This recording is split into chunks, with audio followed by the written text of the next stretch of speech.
कृष्णदेव राय कला प्रेमी थे, इसलिए कलाकारों का प्रोत्साहन बढ़ाने के लिए, उनके अच्छे प्रदर्शन के लिए उन्हें पुरस्कार देकर सम्मानित करते रहते थे।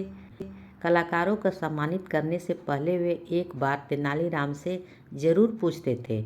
महाराज की ये बात तेनालीराम के विरोधियों को बहुत खलती थी। तेनालीराम कुछ दिनों से दरबार में नहीं आ रहा था, जिसका फायदा उठाते हुए उसके विरोधियों ने महाराज के कान भरना शुरू कर दिए।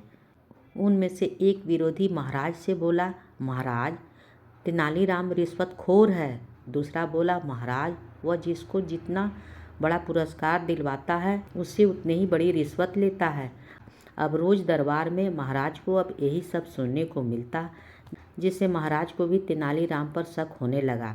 जब कुछ दिन बाद तेनालीराम ने राजदरबार में आना शुरू कर दिया तो महाराज ने उससे कुछ कहा तो नहीं, लेकिन अब उससे कुछ पूछना उन्होंने बंद कर दिया। अब तेनालीराम को भी लगने लगा कि उसके पीछे कुछ ज़रूर बात हुई है, जिसकी वजह से महाराज ने मुझे पूछना बंद कर दिया है। एक बार दरबार में बहुत सारे कलाकार आए हुए थे। उनमें से तेनालीराम ने एक को छोड़कर सबको पुरस्कार देने का कहा, लेकिन महाराज ने उसका बिल्कुल उल्टा किया। उन्होंने सारे कलाकारों को खाली हाथ ही भेज दिया और एक को ढेर सारे इनाम देकर विदा किया। महाराज का यह रवैया देखकर तेनालीराम अपने आप को अपमानित महसूस कर रहा था। वहीं तेनालीराम के विरोधी यह सब देखकर खुश थे। एक बार दरबार में एक गायक आया। उसने अपनी कला का प्रदर्शन करने के लिए महाराज की आज्ञा मांगी। महाराज ने अगले दिन उसे संगीतशाला में आकर अपनी कला का प्रदर्शन करने का आदेश दिया।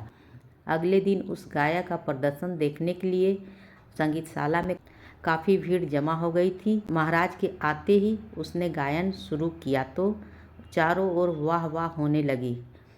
गायन समाप्त होते ही तेनालीराम बोला, तुमने बहुत अच्छा प्रदर्शन किया है। मैंने तुम्हारे जैसा कलाकार आज तक नहीं देखा। तुम्हारे प्रदर्शन के लिए तुम्हें कम से कम 15,000 मुद्राएं मिलनी चाहिए। महाराज तेनालीराम की ओर देखते हुए बोले, सच में तुम्हारा प्रदर्शन तो काबिले तारीफ था, लेकिन तुम्हें देने के लिए हमारे पास इतना धन ही नहीं है। बेचारा गायक निराश होकर अपना सामान बटोरने लगा। तभी तेनालीराम ने एक पोटली लाकर उसे थमा दी। तभी राजपुरोहित बोला, यह तो महाराज का अपमान हो रहा है। जब आपने उस कलाकार को कुछ नहीं दिया तो तेनालीराम को देने की क्या ज़रूरत थी।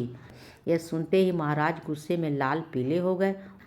उन्होंने सैनिक को तेनालीराम और गायक को पकड़कर अपने पास लाने का आदेश दिया। सैनिक गायक और तेनालीराम को पकड़कर महाराज के पास ले आए।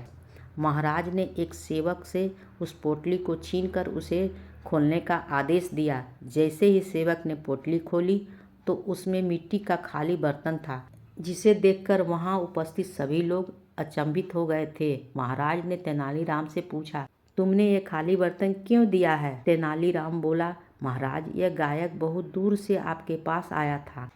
मैंने सोचा पुरस्कार न सही, कम से कम इस खाली बर्तन में वाहवाही भरकर ले जाएगा, इसलिए मैंने एक खाली बर्तन इसे दे दिया। तेनालीराम का जवाब सुनते ही महाराज का गुस्सा फुर्र हो गया और उन्होंने उस गायक को 15,000 स्वर्ण मुद्राएं इनाम के रूप में दे दी। इस प्रकार तेनालीराम के अपनी बुद्धि बल से अपने विरोधियों की चाल पर पानी फिर गया। कहानी होती है समाप्त।